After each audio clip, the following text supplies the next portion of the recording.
Hey, welcome or welcome back. Ever look back at the glory days of arcade cabinets and think, man, those were truly something special?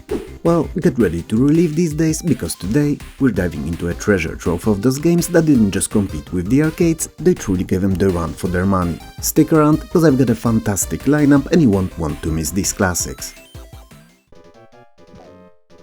First up on our list, let's talk about some heroes in a half shell. Remember the absolute craze of the TMNT arcade games? They were legendary.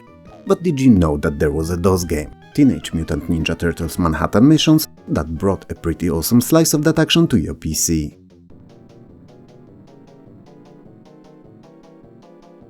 Manhattan Missions released in 1991 and let you play as all 4 turtles, each with their unique weapons and moves. Well, not at once, but you definitely got to sample all 4. It was a side-scrolling beat-em-up obviously, just like the arcade classics, but with a bit more adventuring and 4-way exploration. You'd move through various iconic New York locations, beating down Shredder's Foot Clan minions, saving April O'Neil, and eventually facing off against the Big Bad himself. The graphics were surprisingly detailed for those games of its time, and the controls, while a bit different from the arcade joystick, felt surprisingly responsive. It really captured the essence of being a Ninja Turtle. Well, I think, cause I've never really been one. I've been Splinter once. And that was something, I can tell you as much. I had 2 weeks long flu, no energy to change out of my pajamas, and I ate leftovers out of old pizza boxes. Anyway, Manhattan Missions was a brilliant way for fans to get their TMNT fix without emptying their pockets at the arcade, and especially that you could play it in co-op with a friend.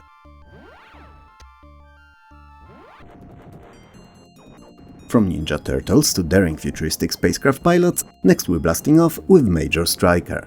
This Apogee Software gem from 1993 is a vertical scrolling shoot-em-up that will test your reflexes.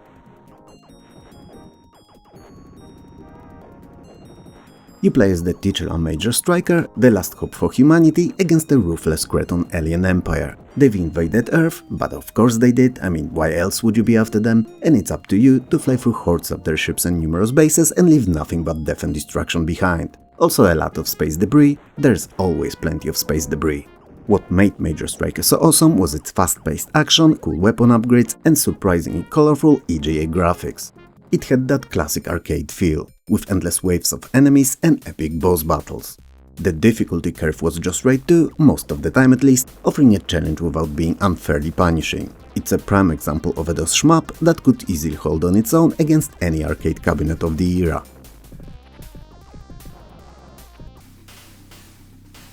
Sticking with the shoot-em-up genre, let's talk about a lesser-known but equally thrilling title, Xatax. Released in 1994, this shower gem proved that even outside of the big-name studios, those games could deliver true arcade thrills.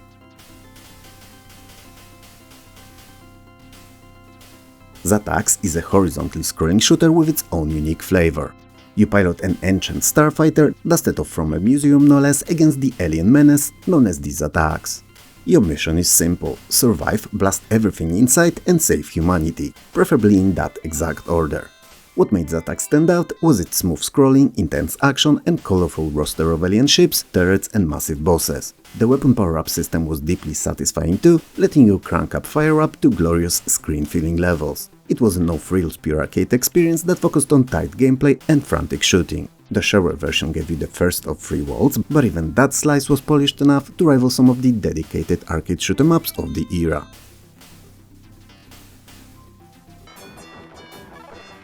Now, let's shift gears from aerial combat to some intense ground-based action with Highway Hunter. Oh man, I was so close to saying Spy Hunter, you wouldn't believe. Anyway, it released in 1993 and it's a true hidden gem for fans of top-down vehicular combat.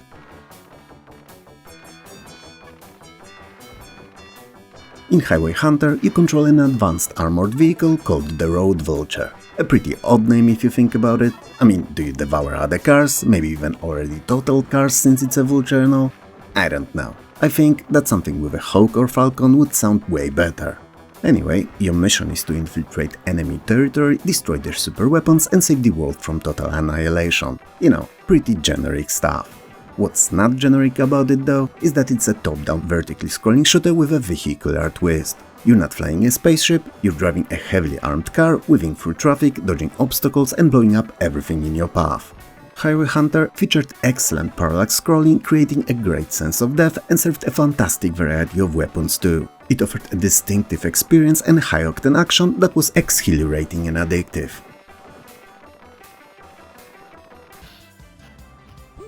Alright, let's punch our way into the fighting game arena with a Taiwanese underdog, Sango Fighter.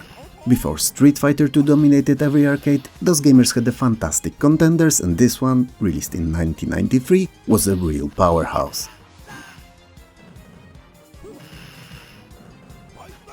Sango Fighter is a one-on-one fighting game set during China's Three Kingdoms period. You choose from a small but tight roster of colorful characters, each based on historical figures, and battle it out on beautifully drawn arenas. What made Sango Fighter so special was its huge sprites, fluid controls and surprisingly deep combat system for its time. Each character had a unique set of special moves and simple combos that felt satisfying to pull off. The graphics were vibrant and detailed, making every punch and kick feel impactful. In short, it had all the hallmarks of a great arcade fighter. Flashy moves, intense battles, a selection of memorable characters and a two-player versus mode which let you teach your friends why it's you who's the true ultimate warrior. Sango Fighter showed that those could deliver a legitimate fighting game experience on par with or even surpassing some arcade offerings.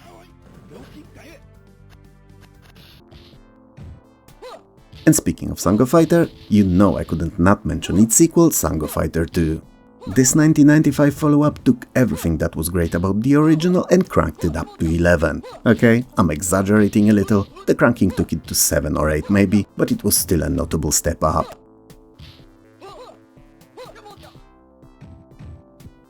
Sango Fighter 2 refined the combat, added new characters for a total of 16, introduced more elaborate stages and generally improved upon every aspect of its predecessor. The animation was smoother, the character sprites were larger and more detailed, and the special moves were even more spectacular. It felt like a true evolution of the series, offering a deeper and more rewarding fighting experience. It was something you wouldn't be surprised to see in the arcades, and maybe you'd even sink a coin or two in it, waiting for that Mortal Kombat cabinet to free up. If you loved first Sango Fighter, the sequel was an absolute must-play. It solidified the series' place as a top-tier fighting game on PC and a testament to what those developers could achieve with a bit of will and skill.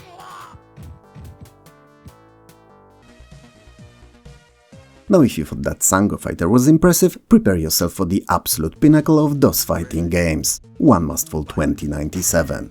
This game was a revelation, and a revolution all rolled into one.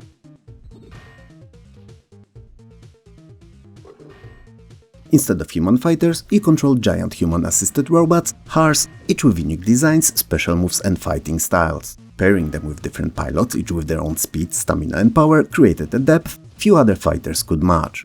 The story follows a futuristic tournament run by the mega corporation War, which will award the winner control of Ganymede, one of Jupiter's moons. With detailed VGA graphics, distinctive robot designs and tight, responsive controls, One Must Fall 2097 delivered an arcade-like experience on PC. Its standout tournament mode let you earn money, upgrade your HAR and even swap to new models, while multiplayer options included modem, LAN and null modem play. The result was a deep, satisfying fighter that became a cult classic among those gamers.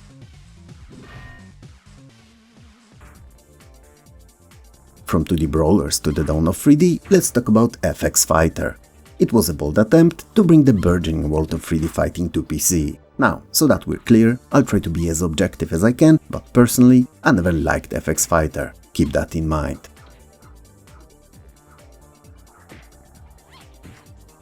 FX Fighter featured, well, a roster of characters, some unique, some derivative, each rendered in polygons rather than sprites, marking a pioneering step for PC fighting games at the time. The story involved an intergalactic fighting tournament for the fate of the universe, which wasn't a particularly creative concept perhaps, but served as a decent explanation for all the fighting. What made FX Fighter stand out was its ambitious attempt at 3D graphics reminiscent of early arcade 3D fighters like Virtua Fighter. While a bit clunkier than its arcade counterparts, it offered a glimpse into the future of the genre. The character designs were a-okay and the special moves, despite the blocky graphics, were rather flashy. It was an impressive technical achievement for DOS, pushing the boundaries of what was possible and demonstrating PC's potential in the 3D realm.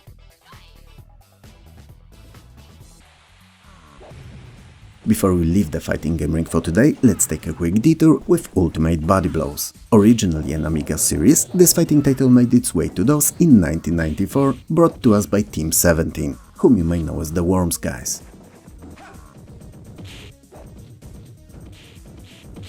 Ultimate Body Blows is a colorful and over-the-top 2D fighting game featuring a diverse roster of characters, from martial artists to mystical and space beings. There's not much of a story in this one, at least nothing important, it's really all about one-on-one combat. What made it enjoyable to most gamers, however, myself definitely excluded, were its large, well-animated sprites, quirky characters and decent fighting mechanics. It had a distinctly European feel compared to its Japanese counterparts, offering a fresh take on the genre. While perhaps not as technically refined as One Must Fall 2097, it offered a fun, fast-paced arcade-style fighting experience with plenty of personality. It proved that PC could handle a wide variety of fighting games, ensuring that there was something for everyone. Now, that was my semi-objective take on it, but personally, being an ex-Amiga user, I can tell you that I despised all Body Blows games with a passion of an armless Street Fighter. They looked and sounded great, sure, and I understand why others love them, but I always found them to favor style over substance.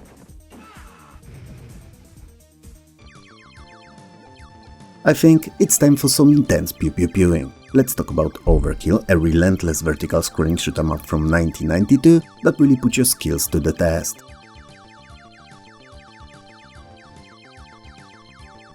The plot is pretty straightforward. 6 planets in a nearby system had been invaded by aliens and you're sent to liberate them, piloting an advanced fighter jet through intense levels of alien-infested territory. So pretty much the exact same thing you do in most arcade shoot 'em ups.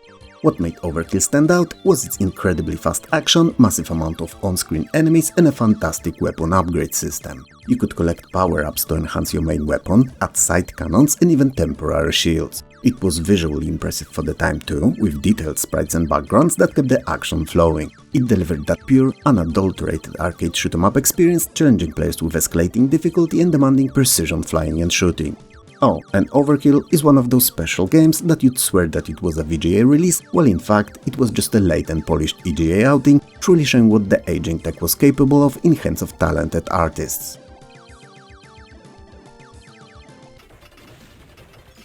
If you thought that Overkill was intense, wait until you get a load of Stargunner. This one is a side-scrolling masterpiece, but one only for genre maestros, as most others will just bounce off of it. It's also Apogee's last game before they rebranded into 3D Realms.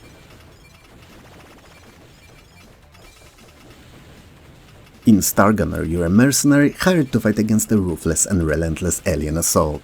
You pilot a highly advanced starfighter through various planets and space stations, blowing up everything in your path. Which shouldn't be a surprise really, as that's what you do in virtually 95% of all shooters. But what made Stargunner so incredible was its absolutely stunning graphics and sound for a DOS game. It featured highly detailed pre-rendered sprites, multi-layered parallax scrolling and an epic soundtrack.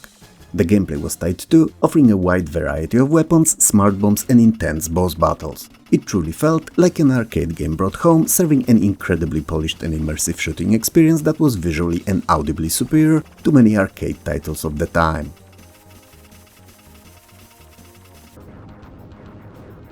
Okay, hold on to your socks, seats, trousers or whatever the else keeps you grounded, because we're talking about one of the absolute kings of those shoot 'em ups, Tyrian 2000. This game is simply legendary.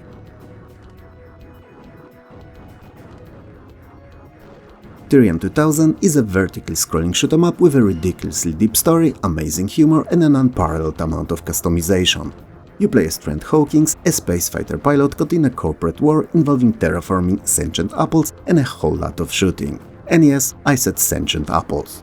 What made Tyrian 2000 so incredible was, well, literally everything. The graphics were gorgeous, featuring vibrant colors and detailed sprites, the soundtrack was iconic and unforgettable, and the weapon system allowed for insane customization, letting you mix front guns, rear guns and sidekicks to create your ultimate fighter. It had multiple difficulty levels, secret modes and so much content, it felt like a 3 full-fledged arcade games all rolled into one. It wasn't just good for a DOS game, it's considered one of the best shoot 'em ups of all time, easily eclipsing most arcade shmups of its era with its depth, polish and sheer fun factor.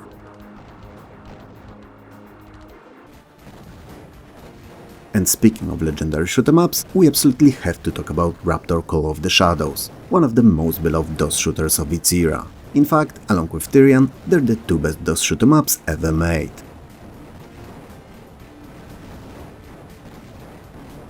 In Raptor, you're a hired gun, a mercenary pilot taking on contract missions to blast rival corporations into scrap metal.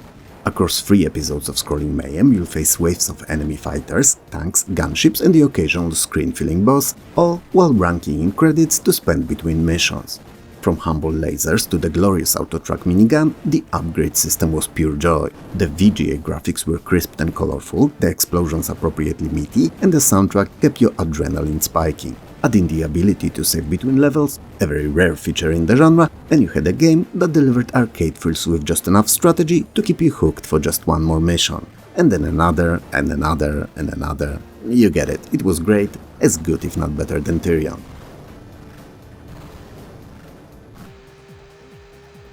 If Outrun, Daytona USA or Sega Rally Championships were your jam, Screamer 2 was pure adrenaline equivalent on your PC. It brought rally-style arcade racing to home computers with blistering speed and smooth 3D graphics. For me, it wasn't just one of the best DOS racers. It could easily stand shoulder to shoulder with the best coin-op racers of its era.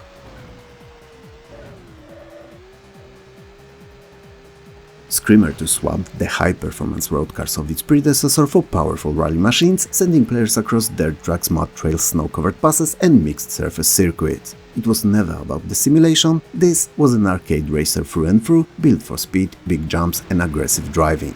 Its 3D visuals were cutting edge for DOS, delivering a phenomenal sense of velocity if your hardware could keep up. Tracks featured varied terrain, elevation changes and hidden shortcuts, and the physics were exaggerated but fun, making power sliding around corners deeply satisfying. With multiple gameplay modes, 2-player split screen, network play and fierce AI opponents, Screamer 2 delivered a rally experience that felt every bit as thrilling as an arcade cabinet, only without the need for a pocket full of coins.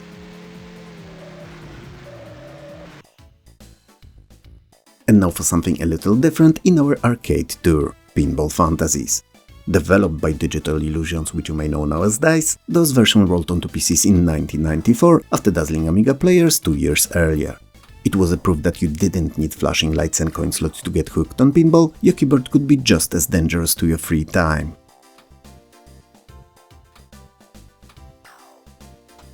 This digital delight served up 4 wonderfully themed tables: Partyland, Speed Devils, $1 Billion Game Show and Stones and Bones. Each came with its own personality, challenges and toe-tapping tunes.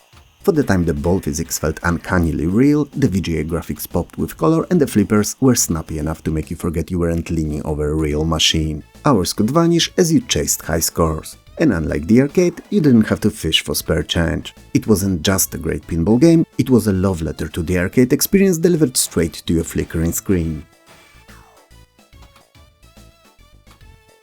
And there you have it, folks, a glorious lineup of those games that absolutely delivered an arcade quality experience, sometimes even surpassing their coin-op counterparts. What did you think of the list though? Did I miss any of your favorite DOS arcade challengers? Let me know in the comments below. If you enjoyed this video, hit those like, sub, share and bell icons below, it helps more than you know. Thanks a lot for watching, take care of yourself and I'll talk to you soon.